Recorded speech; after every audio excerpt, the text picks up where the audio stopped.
Well then, welcome back you all. Here we are for the round 19 teams list. There's a lot going on here with a bunch of guys actually extending their stay out on the on the sidelines there. We've got Pappy coming back. Obviously a few of the guys rested from Origin are back. You can see it here from the screen. Luai is also back. So plenty happening. Also a couple of updates we want to talk about.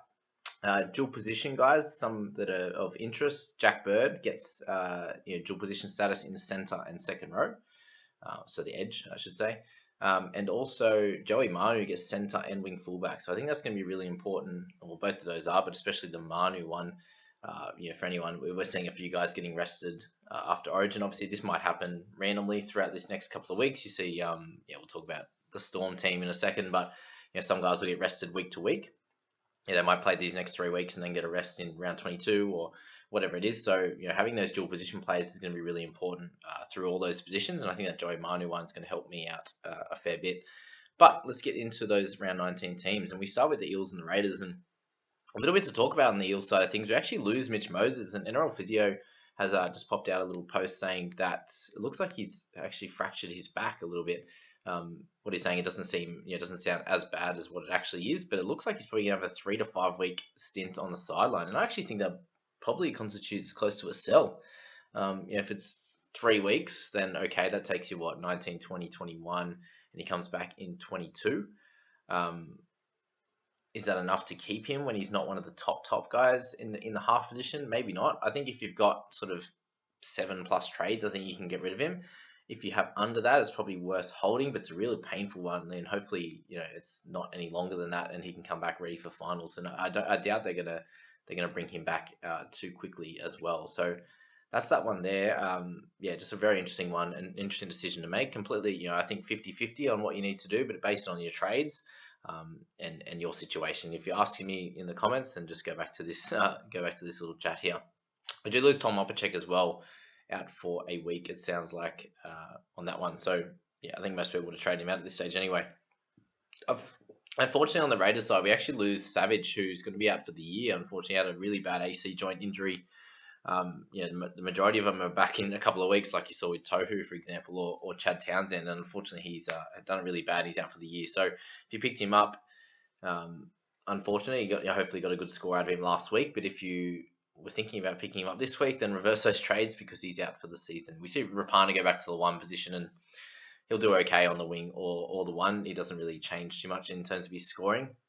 A lot of times he actually gets better run meters and stuff out of the wing position and gets a nice trial too every second week there. But that's about all on the Raiders side of things. You've got guys like Hodgson who are doing well. Corey Harawira and Naira, I wouldn't be picking him up just this week at all. But if you have him, you're holding steady, and hopefully you can pick up another really big game like he did last week against Fafita. Just the more meters he runs, the more chances he runs so hard he's going to hit the tackle breaks and offload. So he's been great. On the other side of the ball, Reid Mane is a really good pickup. Isaiah Papali you need on your side. Also Madison, probably wouldn't be picking him up just because his scoring's been up and down, but he's been great as well. Moving along down to the next one, the Roosters and the Knights, and Tedesco comes back, which is great. I think he's a great pickup this week. Kalen Ponga over the next week or 2 will be a good one. He's going to lose a little bit of cash over the next few weeks with a high break even, so you don't have to pick him up now. Just be aware of that. But he's going to be one of your top guys to select come the back end of the year. And they've obviously had a couple of decent games in a row with the Storm and now the Roosters, so they will come up against some easier teams soon, and he'll be able to dominate as well. If you don't have Angus Crichton, for example, I think you need him on your side. Joey Manu, I wouldn't be rushing to get in your side, but if you have him in your team right now, I'd be holding steady and using that dual position, which will be really good. We still don't see Pearce. It looks like it could be a 2 to 4 week injury with his hamstring. We know what those kind of injuries are like, and he won't be back for a little bit, unfortunately. Lower down in the order there, we see Connor Watson playing the 13 role. We lose Fitzgibbon. He's been put back to the reserves, which is interesting. So Mitch Barnett into the 12 role, Watson into 13, which is going to be ideal for his squad. For his gameplay, but he shouldn't get any extra minutes, I'd imagine. On the other side, Victor Radley, also a very solid option at a cheaper price. I think you'd probably go Adam Fanua-Blake just over Radley, but at a similar price point, they're both going to do pretty well. Are they going to be keeper level players? Maybe not, but if you need to do a bit of a downgrade or want to get some cash in the bank to be able to upgrade in another position, then a Radley or a Fanua-Blake could be ideal pickups. So just keep that in mind as you're going along. So Cowboys and the Storm, not too much to talk about. Hamiso stays at the back with Holmes out for a while. he'll play solidly. So will Dearden. I think they'll both score pretty well over the next bunch of weeks, but they're not going to be keepers, so I'm probably not going to pick them up. Lolo is had 360s in a row, and he's doing really well, so he's a good one to have in your side at a slightly cheaper price, but make sure you get like a Payne Haas or something like that before Lolo. In terms of our Storm team, we have a few things to talk about. We have Cooper Johns playing in the 6th role with Cameron Munster being rested in this game, and also Felice Kafusi being rested, so makes sense. I don't have to worry about using them against the Cowboys for one. And it's probably a nice one to bring back Pappenhausen, who's been put in the 17 role. A few people are mentioning, will he come on and take over for Nico Hines? And Nico Hines is now a trade out. I don't think Nico is at all. I think you can at least hold him for this week, and Pat might just be used off the bench for a little while anyway. I don't see there being much need to rush him back or for him to take over Nico's role. I think Nico has deserved this position in the team, and there's no reason why Pap should take that. I think there's every chance that he comes on for Jerome Hughes later in the game, maybe a Cooper Johns or something like that, even if they might switch it before the game. And I don't know, you could play Nico at 6 and play Pap at 1, or you could do any combination like that, or he just comes on and takes one of those guys' positions. I doubt he takes Nico's because he's the goal kicker as well. I just don't see it happening. I see it happening for one of the other guys, or he just comes on and plays a roving middle player, which is completely fine also. Still no sign of Harry Grant. Brandon Smith's been amazing, so keep hold of him, and he's almost a really good option as well. Hughes is obviously going to do most of the work in this game, and you should see a big game from Jerome also in this one. So that's that one there. Moving along, Rabbitohs and the Warriors there. Latrell, still a decent option. One of the cheaper guys in that wing fullback position, who has the chance to average over 50, I think for sure. There's that there. Gagai is a decent option. Graham obviously came back. Obviously got HIA and didn't get to play the rest of the game, so you might see a higher break even from him this week. Walker and Reynolds I wouldn't be touching. Damien Cook, a few people are really annoyed with him, and completely understandable. There's every chance he gets a big one this week. He's just had that up and down scoring the whole year. Someone I'm really excited about is Cam Murray in this side, and I think he's going to be really, really strong for the rest of the year. Dual position guy at 670 odd K. If you need anyone under 700K, I think he's your man in that position. If you haven't got a Payne Haas or something like that, I think Cam Murray's going to be great playing big minutes in this side. They've got a few guys off the bench, but they're going to be covering more the middles, and Tane as like your covering your utility, covering the backs, for example. You see Josh Mansell come back into the team too, so welcome back to him. On the Warriors side, we see no RTS, which is really, I suppose, annoying if you're looking to keep him, but I'm going to trade him out personally, so that's okay. But obviously got pretty well rocked in that tackle on the weekend, and we see Reece Walsh still staying in the 1 position. Cody Nikorima goes to 6, Townsend to 7, which is completely fine. And we see Curran in the 13 role. If he plays there or not, we don't know, but they have a lot of middles in this team who could cover that position. Jazz Tavanga goes to the 9 role. I actually like him better in the 13, but a few people will look to pick him up, or Adam Fanua-Blake, or Lodge, and I completely understand that. Just remember, there's 2 of the last 3 weeks they've both had to play really big minutes because of a Tohu injury when they lose 60 to 70 minutes out of one of their middles. So just keep an eye on that one, and they're not going to score that well every week. Adam Fanua-Blake's probably the better one at a cheaper price. So that's about all on that side of the ball. Eagles and the Tigers. So we see Tommy Trbojevic comes back. I think everyone needs him in their side. I'll be bringing him in finally this week.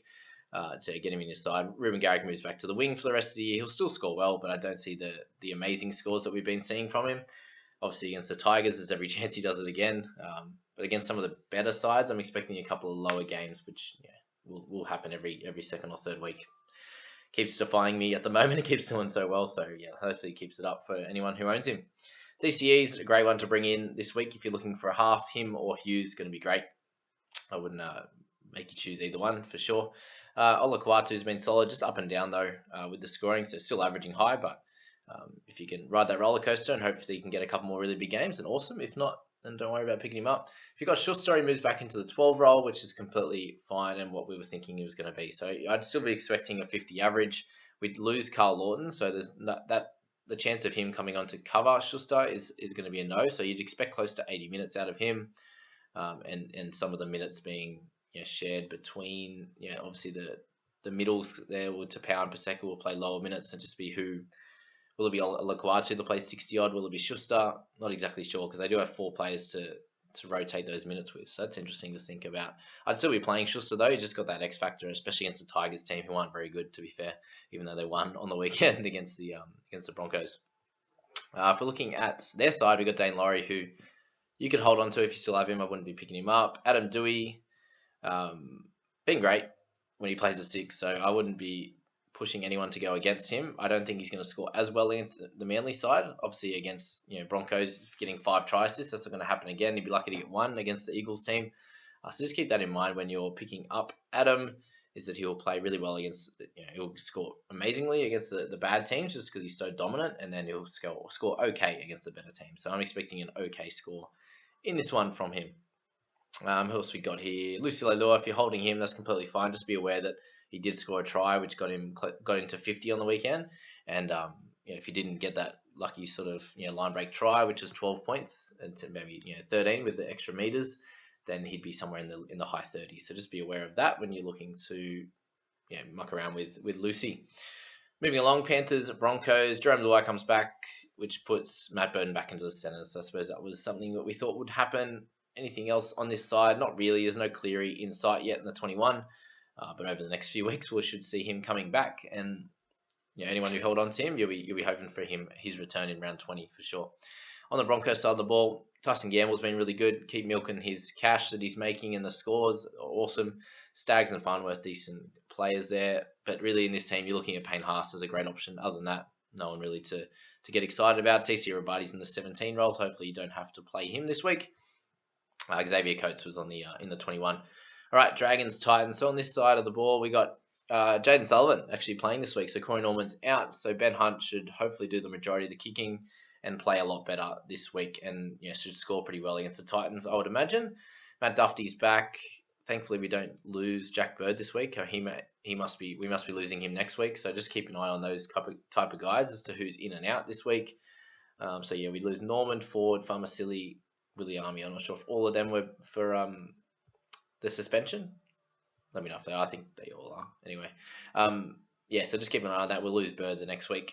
And on the other side of the ball, Titans, we lose Jamal Fogarty. From what we've been told by Neural Physio, is he was close to being able to play this week, and obviously he hasn't been named. But following that in round 20, it looks like he should be back. So if you can, you can definitely hold him, like if you're able to, and you have a 17 playing, I think you should definitely hold him. I'm probably looking to just make the one trade this week with RTS to Wojciech.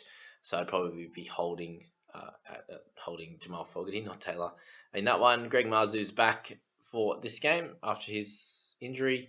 Fafita's still there. I probably wouldn't be trying to captain him this week just because we're not sure what's going to happen, but you'll get like 80 or 90 this week, and a lot of people will jump off him and captain someone else and they'll get injured or something. So congrats to Toby Sexton for getting his debut, it looks like. So congrats, mate. Who else we got? This last one? Looks like it, yeah. Dogs and the Sharks. So the dog side of things, nothing really changes. We got Jackson in the 12 role, Thompson in the 13. So who knows if that'll change come game day. But imagine Thompson's a middle, so I don't know who they'd move into that 12 jersey. It doesn't look like they have many options. They have Stimson on the bench, but he's every time he plays, he gets dropped anyway. So there's that there. Not too much else to talk about on the dog side of the ball. On the Sharks side there, we have Raymond as a great option still. Johnson we've spoken about a few times, and just what's happening with his kicking in general play, and also his goal kicking is a little bit annoying. So with if someone has Moses and Johnson, I think you got to deal with Moses first before Johnson. If you have like 7+ trades, you can maybe look at moving Johnson on, just with the way the team makeup is right now with Trindle doing a fair bit of the work. So keep that in mind, but he'd be losing sort of 10 to 15 points at the moment, which is frustrating. He'll still should be able to do okay, but can he average 55 plus every week? I don't think he can anymore. So that's the annoying part. A few people asked me to talk about Teague Wilton, and I've spoken about it in the past. That just when he plays this role, he's going to be pretty well up and down. He's going to get a couple of 50 odds, and he'll get the 30 odds. So for me, he's not a keeper at this stage. Yes, if he could average 55 every week, he could, but I don't think he can. I think he's going to be a mid-40s kind of guy in this sort of 80-minute role or close to it. And if that's the case, he's not a keeper. You're not going to be playing him each week or confident in playing him each week. You're not going to be able to gain money from him to then be able to trade him out because we just don't have enough trades left. But other than that, with with this Shark side, there's not too much else to say, I don't think, with the rest of it. Brendan Core is on the interchange bench. Yeah, that's about it. So let me know what you think of all those changes, guys, in the for the team list for round 19. Let me know how how it's sorted out your side. If you've got any big changes you need to make or anything like that, how many trades you got left. It'd be good to get an idea of what's happening there. But hope you enjoyed that, guys. Please like, subscribe. Best way to support me. We'll catch you in the next one, team. Have a good one. Bye bye.